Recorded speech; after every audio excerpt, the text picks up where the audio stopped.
विकसित भारत संकल्प यात्रा का विकास रथ आज फलौरा नागबनी पहुंचा है। यह माननीय प्रधानमंत्री आदरणीय नरेंद्र मोदी जी की गारंटी का रथ है और मैं मानता हूं कि इसके सारथी पंचायत के सभी 6 गांवों के नागरिक हैं। मैं इस आउटरीच एक्टिविटी की शुभकामना के साथ आप सबसे आग्रह करना चाहता हूं कि लंबे समय तक समाज के अनेक वर्ग उपेक्षित थे। माननीय प्रधानमंत्री जी ने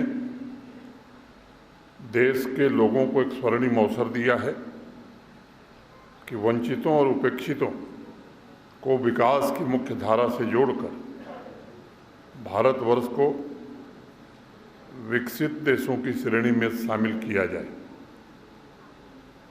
माननीय प्रधानमंत्री जी, सरकार और प्रशासन संवेदनशीलता के साथ इस काम में लगा है, लेकिन ये कार्य पूर्णता को प्राप्त नहीं होगा जब तक इसके साथ नागरिक नहीं जुड़ेंगे। इसलिए मेरा आग्रह होगा कि हम सबका सामूहिक संकल्प होना चाहिए। खासतौर से इस सभागार में उपस्थित सभी देवियों सज्जनों से मैं निवेदन करूंगा कि ये जो 6 गांव हैं आपकी पंचायत में, सरपंच साहब ने जिस विश्वास के साथ अपनी बात कही है वो इस बात का प्रमाण है कि उन्होंने पूरी शिद्दत से पंचायत के विकास के लिए मेहनत से काम किया है। सभी 6 गांवों के प्रत्येक परिवार को जो अहर हैं, एलिजिबल हैं, कल्याणकारी योजनाओं के बारे में जानकारी देना, जिन योजनाओं का लाभ किन्हीं कारणों से किसी परिवार को नहीं मिला है, तो इस अभियान में उस परिवार को जरूर उस योजना से जोड़ना भी है। अगर आप पूरे देश में देखेंगे, पिछले 9 साढ़े 9 वर्षों में बिना रुके बिना थके माननीय प्रधानमंत्री जी ने ये प्रयास किया है कि समाज से असमानता दूर हो और भारत सरकार की जो कल्याणकारी योजनाएं हैं बिना किसी लीकेज के पात्र व्यक्तियों तक पहुँचे। और उनके प्रयासों का ही परिणाम है कि पिछले 5 वर्षों में हिंदुस्तान के 13.5 करोड़ से ज़्यादा नागरिक गरीबी रेखा के बाहर आ सके हैं। आज देश के गांवों में सामाजिक व्यवस्था का स्वरूप भी पूरी तरह बदल रहा है, उत्पादन का स्तर बढ़ रहा है और शहरों के साथ आर्थिक सहयोग की नई भावना जागृत हो रही है। इस सच को हम सब जानते हैं कि कुछ न कुछ परिवार ऐसे होंगे जो विकास के अंतिम छोर पर खड़े हैं, शेष समाज से दूर हैं। इसके पीछे सबसे बड़ा कारण है योजनाओं की जानकारी का अभाव। जम्मू कश्मीर प्रशासन भी लगातार बैक टू विलेज कार्यक्रम के माध्यम से, ब्लॉक दिवस के कार्यक्रम के माध्यम से, जन भागीदारी के अभियानों द्वारा पूरी क्षमता से प्रयास कर रहा है कि एक योजना का लाभ हर पात्र व्यक्ति तक पहुंचाया जाए और इसके कारण लोगों को सक्षम और स्वावलंबी बनाया जाए। व्यक्तिगत रूप से मैं मानता हूं योजनाओं का सैचुरेशन ही आम जनता और विकास के बीच की खाई को भर सकता है और तभी न्यायोचित समाज की स्थापना भी हो सकती है। मुझे यकीन है प्रशासन विकास रथ के सारथी के रूप में तथा पंच परमेश्वर और समाज के प्रबुद्ध जन इस लक्ष्य को हासिल करने में जरूर मदद करेंगे। माननीय प्रधानमंत्री जी के नेतृत्व में जम्मू कश्मीर को अवसर मिला, आप जैसा चाहें वैसा भविष्य बना सकते हैं। इसलिए मैं आग्रह करूंगा कि इस अभियान में जनभागीदारी की जितनी ज़्यादा तेजी हम करेंगे, आबो हवा को बदल सकते हैं। दुर्व्यवस्था जो थी उसे अवसरों में हम तब्दील कर सकते हैं। फलौरा नागबनी के सभी 6 गांवों का हर पात्र, ग्रामीण नागरिक और परिवार, चाहे वो आयुष्मान भारत हो, सेहत हो, पीएम गरीब कल्याण अन्न योजना हो, नेशनल रूरल लाइवलीहुड मिशन हो, पीएम आवास योजना हो, पीएम उज्ज्वला योजना हो, पीएम विश्वकर्मा योजना हो, पीएम किसान सम्मान निधि हो, किसान क्रेडिट कार्ड हो, पीएम पोषण अभियान हो, या जल जीवन मिशन के अंतर्गत हर घर नल से जल, जनधन योजना, जीवन ज्योति बीमा योजना, सुरक्षा बीमा योजना, अटल पेंशन योजना, स्वामित्व, पीएम प्रमाण आदि योजनाएं 100% लाभ सबको मिले, ये सुनिश्चित करना प्रशासन चाहता है। पिछले 4 वर्षों में लगभग हर हफ्ते किसी न किसी गांव में मैं गया हूँ।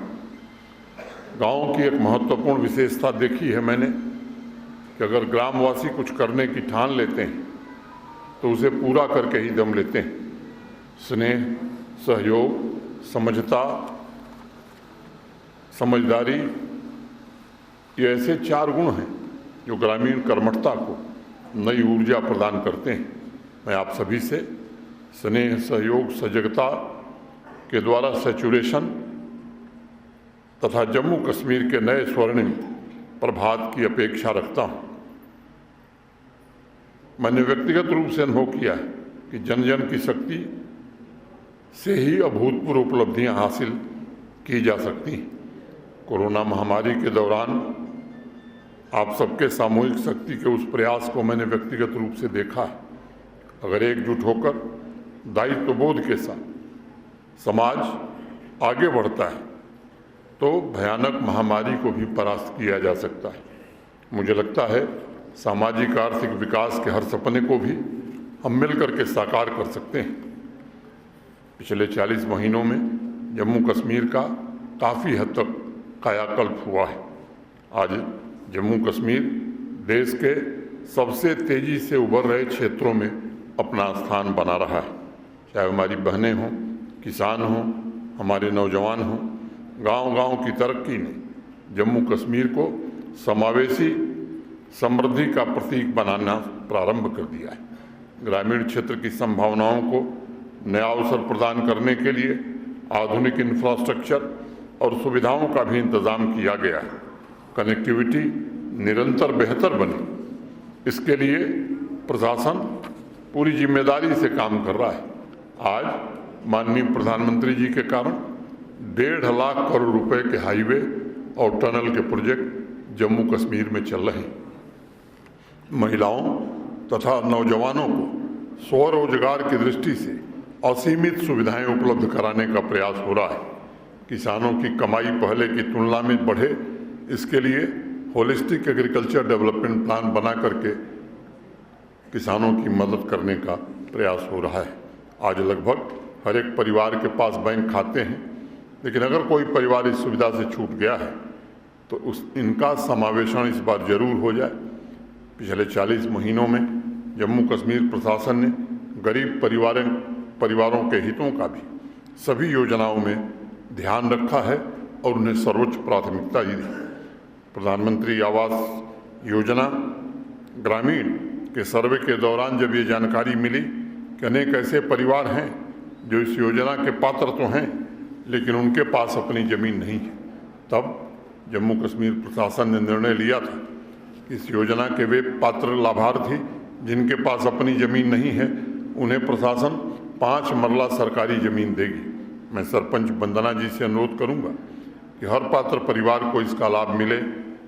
आपने बताया कि बाकी जो बचे हैं उन्हें चिन्हित करने का काम हो रहा है। साथियों, लंबे समय तक जम्मू कश्मीर के गांव विकास के पैमाने में पीछे छूट गए थे। कनेक्टिविटी की बहुत बड़ी समस्या से लोगों को 2-4 होना पड़ता था, लेकिन आज कहा जा सकता है इंफ्रास्ट्रक्चर और गाँवों के सर्वांगीण विकास के क्षेत्र में जम्मू कश्मीर अब नया रिकॉर्ड बनाने के लिए तैयार है। मैं आप सबको भरोसा देता हूं कि आने वाले भविष्य में जम्मू कश्मीर के विकास का इंजन बने, इसके लिए कोई कमी नहीं छोड़ी जाएगी। मैं आप सबको एक और आग्रह करना चाहता हूं आप लोग शायद इस बात से वाकिफ़ होंगे कि हमारा देश दुनिया के उन चुनिंदा मुल्कों में शामिल है जहां सबसे अधिक धनवान लोग आज रहने लगे हैं। उनकी संख्या निरंतर बढ़ती जा रही है, लेकिन इसका एक दूसरा पहलू है कि गांव से शहरों की तरफ जाने वालों की संख्या भी बढ़ रही है। हमें इस परिस्थिति को कैसे रिवर्स किया जाए, इसके लिए काम करना चाहिए। आज गाँव के लिए प्रशासन द्वारा स्वरोजगार की अनगिनत योजनाएं चलाई जा रही हैं, जिसका लाभ उठाकर स्वयं समृद्धि के संकल्प को साकार किया जा सकता है। हमारा मिशन होना चाहिए कि सेल्फ हेल्प ग्रुप्स हों, स्टार्टअप्स हों या ग्राम उद्यमिता के कार्यक्रम हों, मिशन यूथ के कार्यक्रम, इनके जरिए गांव के हर एक परिवार को हम जोड़ें ताकि गांव में आर्थिक विकास का एक नया रोड मैप तैयार हो सके। हर गांव आधुनिक गांव बने, हर गांव मॉडल विलेज बने, हर गांव आत्मनिर्भर बने, ये जम्मू कश्मीर प्रशासन का प्रयत्न है। मुझे बताया गया है कि फलौरा नागबनी पंचायत की सरपंच वंदना जी ने इस पंचायत को मॉडल पंचायत बनाने के लिए अद्भुत पहल की है। सॉलिड तथा लिक्विड वेस्ट मैनेजमेंट में उनकी जनसेवा और पंचायत के अन्य प्रतिनिधियों का सहयोग मैं समझता हूं कि सबको आज प्रेरित कर रहा है। वेस्ट की रिसाइकलिंग को प्रोत्साहित करके तथा पिंक टॉयलेट के इनिशिएटिव को साकार करके वंदना जी ने ग्रामीण समाज को एक नया उपहार तथा फलौरा नागबनी को एक नई पहचान दी है। मैं उनके प्रयासों की विशेष रूप से सराहना करता हूं। मुझे उम्मीद है कि सभी योजनाओं का 100% सैचुरेशन सुनिश्चित करने में भी ये पंचायत अपनी श्रेष्ठता को साबित करेगा। साथियों, 2047 में जम्मू कश्मीर कैसा होगा, भारत कैसा होगा, इसकी बागडोर अब ग्रामीण क्षेत्र के नागरिकों के हाथ में है और इसलिए इस संकल्प यात्रा में आप सभी बहनों, भाइयों, माताओं की भूमिका सबसे महत्वपूर्ण है। बीते कुछ वर्षों में जम्मू कश्मीर ने जो मुकाम हासिल किया है, जिस मजबूत जम्मू कश्मीर की नींव रखी गई है, उस पर भव्य इमारत के निर्माण का दारोमदार आपके कंधों पर है। विकसित भारत संकल्प यात्रा का यह विकास रथ आपके सपनों को लेकर निकला है। हर परिवार को शिक्षित, समृद्ध, स्वस्थ और स्वावलंबी बनाकर ही आपके सपने पूरे किए जा सकते हैं। आइए, मैं आपसे अपील करूंगा कि माननीय प्रधानमंत्री जी की गारंटी से सज्जित इस विकास रथ में मौजूद योजनाओं से हर एक नागरिक को जोड़कर दमदार और आत्मनिर्भर पंचायत का हम निर्माण करें। मैं आप सबके प्रति हृदय से आभार भी व्यक्त करता हूं कि आप सब समय निकाल करके यहाँ उपस्थित हुए। और एक बात और कहना चाहता हूँ, कल अखबार में खबर मैंने पढ़ी, मीडिया के मित्र हैं, अब हर पंचायत में विकास रथ पहुँच रहा है। हर जगह डीसी साहब नहीं पहुँच सकते, हर जगह एसडीएम साहब नहीं पहुँच सकते, क्योंकि एक साथ अनेक पंचायतों में कार्यक्रम हो रहा है। तो मुझे लगता है कि ये ध्यान देने की ज़रूरत है, जो सरकारी अधिकारी जिनके जिम्मे लगाया गया उनमें से कोई अनुपस्थित हो तो आप जरूर बताइए, लेकिन अनावश्यक रूप से इस तरह की खबर चलाना या लिखना मैं समझता हूं कि एक भ्रामक स्थिति पैदा करता है। कल मैंने दैनिक जागरण में पढ़ा कि फला पंचायत में विकास रथ पहुंच गया और जम्मू प्रशासन के वरिष्ठ अधिकारी नहीं थे। अब एक ही डीसी हैं, कहाँ किस किस पंचायत में जाएंगे, या एडीसी या एसडीएम एक ही है पूरे तहसील में, हर जगह तो एसडीएम नहीं पहुंच सकते। मैं स्वागत करूंगा अगर सही आलोचना, अगर कोई कमी है तो जरूर बताइए, उसे दूर करने का ईमानदारी से प्रयास किया जाएगा। लेकिन सुनियोजित ढंग से अनावश्यक भ्रामक बातें प्रचार करके गुमराह करने से मुझे लगता है कि समाज का भला नहीं होता है और न ही योजनाओं का लाभ लोगों को मिल पाता है। तो ये मैं व्यक्तिगत रूप से आप सबसे आग्रह करूंगा। निश्चित रूप से अगर आपको लगे कि कहीं कमी है जरूर बताइए, लेकिन बिना सही जानकारी किए हुए कुछ भी समाज में प्रचारित करना, इससे समाज को नुकसान होता है। आपको अगर कहीं समझ में आता है तो प्रशासन के साथियों से पूछिए कि साहब यहाँ मैं इस पंचायत में गया था, ये लोग मिले, ये लोग नहीं मिले, उनका भी वर्जन क्या है, उनका पक्ष क्या है, इसको सुने बिना मैं समझता हूँ कि न लिखना यही असली पत्रकारिता है। नहीं तो फिर मुझे लगता है कि जो योगदान पत्रकारिता का राष्ट्र निर्माण या समाज निर्माण में है, उस कर्तव्य से शायद च्युत हो जाएंगे। मैं व्यक्तिगत रूप से आप सबसे आग्रह कर रहा हूँ। फिर से एक बार सबको हृदय से धन्यवाद देते हुए अपनी बात मैं पूरी करता हूँ। धन्यवाद। जय भारत।